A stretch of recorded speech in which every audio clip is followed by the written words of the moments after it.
नमस्कार. तर इंद्रायणी या मालिकेच्या आजच्या भागात आपण पाहणार आहोत की सगळी फंटा गँग पप्प्याला घेऊन क्रिकेट खेळायला आलेले असतात. पप्प्याला एका बाकावर बसवलेलं असतं आणि गोपाळ त्याच्या शेजारी बसलेला असतो. आता इंदू पप्प्याला म्हणते की आजपर्यंत तूच कॉमेंट्री करत आला असणार आहे, फिल्डिंग तर त्याच्यापेक्षा भारी करायचा.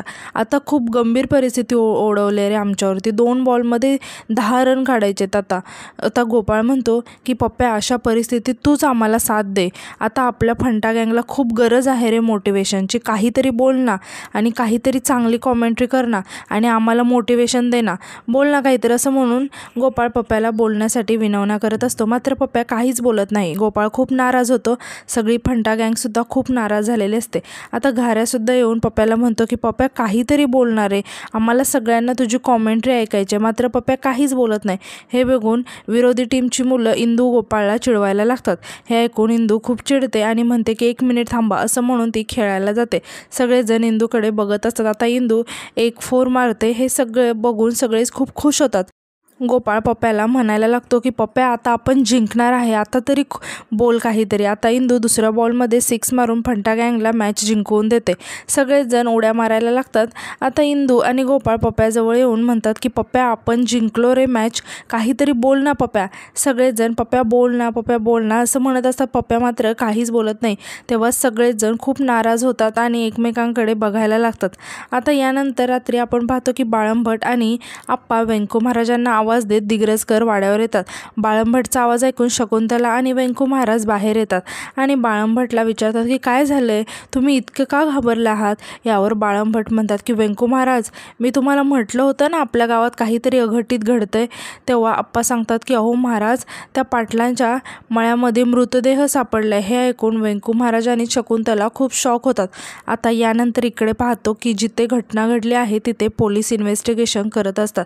तिथे आप्पासुद्धा असतात. पोलीस आप्पांना विचारतात की आप्पा, मला सांगा, ही डेड बॉडी सगळ्यात आधी कोणी पाहिली. यावर आप्पा सांगतात की एक पोरगं सायकलवरती चाललं होतं आणि त्याच्या चाकाखाली ही डेड बॉडी आली. तो रडत होता, धडपडत होता, गावात इकडे तिकडे सांगत होता. मला जसं कळालं तसं मी तुम्हाला सांगितलं. आता व्यंकू महाराज, आतोबा सगळेच तिथे आलेले असतात. व्यंकू महाराज म्हणतात की आपल्या विठूच्या वाडीत हे असं अघटित कसं घडलं आणि कुणी केलं असेल हा खून. आता आतोबा विचारतात की कोणी केला असेल महाराज. आता गावातील काही माणसंसुद्धा म्हणतात की माहिती नाही आहे कुणाचं काम असेल. रामा म्हणतो की कोण असेल इतका उलट्या काळजाचा. नाही, हे माणसाचं काम नसेल, हे नक्की त्या भूताचं काम आहे. त्या साडीवाल्या दाढीवाल्या बाईचंच काम असेल, हे तिनंच मारलं असेल. आता व्यंकू महाराज रामाला म्हणतात की रामा, अरे उगाच काहीतरी नको ना बोलूस, पोलीस उभे आहेत तिथे, या सगळ्या अंधश्रद्धा आहेत, भूत वगैरे काहीच नसतं. यावर रामा म्हणतो महाराज तुम्हीच सांगा, ह्या माणसाला इतक्या भयंकर पद्धतीने कोणी मारेल का, असं सांगा तुम्हीच. हा माणूस जेव्हा आपल्या गावात आला होता ना तेव्हा याला फुल दाढी होती आणि आता फक्त अर्धीच दाढी आहे. आता ॲम्ब्युलन्सवाले डेड बॉडीला घेऊन जात असतात. तेव्हा डेड बॉडीकडे बघून सगळेजण खूप घाबरलेले असतात. डेड बॉडी ही मकरंदची असते आणि त्याची अर्धी दाढी काढलेली असते. सगळेजण खूप घाबरलेले असतात. त्यांचं लक्ष अचानक झाडाकडे जातं तर झाडावर धनेश बसलेला असतो. सगळेजण त्याच्याकडे बघून ओरडायला लागतात. धनेश मोठ्याने हसत म्हणतो की साडीवाली बाई, दाढीवाली बाई, तिनेच मारलंय त्याला. तिने त्याची अर्धी दाढी काढली आणि स्वतःला लावली. ज्याला दाढी आहे त्याचं खूप डेंजर आहे आणि ज्याला दाढी नाही आहे त्याला माफी. हे ऐकून रामा खूप घाबरून जातो. धनेश रामाकडे हात करत म्हणतो की आता याचा नंबर आहे, कारण याला दाढी आहे. हे ऐकून रामा खूप घाबरतो आणि म्हणतो की नाही, मला नाही मरायचं आहे. व्यंकू महाराज त्याला समजावत म्हणतात की तू काळजी नको करूस, तुला काहीही होणार नाही आणि हे बघ, भूताखेतांवर अजिबात विश्वास ठेवायचा नाही. रामा म्हणतो अहो महाराज, एवढं समोर घडून तरीसुद्धा तुमचा विश्वास कसा बसत नाही आहे. तुमचा विठुराया तुम्हाला सांभाळेल, पण मला कोण सांभाळेल. व्यंकू महाराज म्हणतात की विठुराया आपल्या सगळ्यांचा पाठीराखा आहे, तो सर्वांना सांभाळणार. तू या सगळ्यांवर विश्वास नको ठेवूस. या सगळ्या अंधश्रद्धा आहेत आणि त्यातून जरी भूत आलं तरी सगळ्यात आधी त्याच्यासमोर मी उभा आहे, तू काळजी करू नकोस. रामा म्हणतो की बघा, महाराजांना सुद्धा पटलं आहे की भूत असतं. वेंकू महाराज त्याला समजावत म्हणतात की मी उदाहरण म्हणून म्हटलो. सगळे घाबरून म्हणतात की आम्हाला नाही मरायचं असं म्हणून तिथून पळून जातात. धनेश हसत म्हणतो की पळून काही फायदा होणार नाही, सगळे मरणार आहेत. यानंतर आपण पाहतो की वेंकू महाराज आणि शकुंतला बोलत असतात. शकुंतला म्हणते की हे फार विचित्र वाटतं मला, तुम्ही या सगळ्यांमध्ये नका पडू. वेंकू महाराज म्हणतात काय बोलतेस तू, विठूच्या वाडीवर एवढं मोठं संकट आले आणि मी गप्प बसून राहू हे मला नाही जमणार. शकुंतला म्हणते की अहो मला तुमचं म्हणणं पटतंय, पण आपणही आपल्या मर्यादा ओळखल्या पाहिजेत ना, कुठे कुठे पुरे पडणार आहात तुम्ही. वेंकू महाराज म्हणतात की मान्य आहे शकुंतला, अगं पण त्या मकरंदचा खून झाला आहे. त्याचे वडील म्हणजे दादाचे खूप जुने मित्र होते. एवढ्या तरुण पोराला का कोणी मारलं असेल. शकुंतला म्हणते हे बघा, जे घडलं ते खूप वाईट घडलं, पण हे कोणी केलं आहे, का केलं आहे, या सगळ्याचा शोध पोलीस घेतील. वेंकू महाराज म्हणतात की पोलीस घेतीलच, पण तुला सांगतो आपल्या गावामध्ये हे जे काही दाढीवाली साडीवाली बाई हे भूत खेत या सगळ्या अंधश्रद्धेला कोणीतरी मुद्दाम ठरवून खतपाणी घालते. हा आता झालेला खून, गावामध्ये भूताच्या पसरणाऱ्या अफवा, अंधश्रद्धा हे सगळं ठरवून कोणीतरी करतंय. कोणाचा तरी हात आहे या सगळ्यांमध्ये. आता फक्त तो कोणाचा आहे हे विठुरायालाच माहिती. यानंतर दुसऱ्या दिवशी आपण सकाळी पाहतो की गावातील सगळे लोक दाढी करण्यासाठी आलेले असतात आणि सगळेजण भूताबद्दलच चर्चा करत असतात. सगळे खूपच घाबरलेले असतात. तिथे आतोबासुद्धा असतात.